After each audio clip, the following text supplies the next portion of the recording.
ஒரு வழியா தமிழக வெற்றி கழகத்துல ஐயா செங்கோட்டையன் அவர்கள் இணைஞ்சிட்டாரு.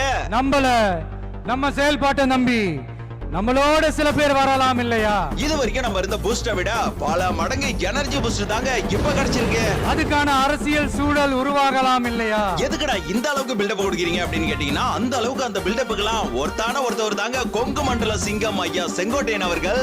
அப்படி வர்றவங்களையும் நாம அன்போட அரவணைக்கணும் இல்லையா? இவர் ஒரு எம்ஜிஆர் ரசிகனாக இருந்து எம்ஜிஆர் ஆல் கலைஞருடன் பணியாற்றி, எம்ஜிஆர் தனி கட்சி ஆரம்பித்த போது எம்ஜிஆர் உடன் பணியாற்றி, எம்ஜிஆர் மறைந்த பிறகு ஜெயலலிதா அம்மாவுடன் பணியாற்றி, ஜெயலலிதா அம்மையார் மறைந்த பிறகு கட்சி பிரிவை கண்டு வருத்தம் அடைந்து எல்லாரையும் ஒன்று சேர்க்க முயன்று எடப்பாடியின் மறுமுகத்தை கண்டார். அந்த நேரத்தில் சற்று சிந்தித்து பார்த்தவர் எம்ஜிஆரை மனதில் நினைத்து அடுத்த எம்ஜிஆராக விஜயை தேர்ந்தெடுத்துள்ளார். நமக்கு எப்பவுமே நம்மள நம்பி வர்றவங்கள அரவணைச்சு தானே பழக்கம். செங்கோட்டையனால டிவிகேவுக்கு பிளஸ் இல்ல டிவிகேவால செங்கோட்டையனுக்கு பிளஸ் அப்படின்னு கேட்டீங்கன்னா, செங்கோட்டையனால டிவிகேவுக்கு தான் பிளஸ்.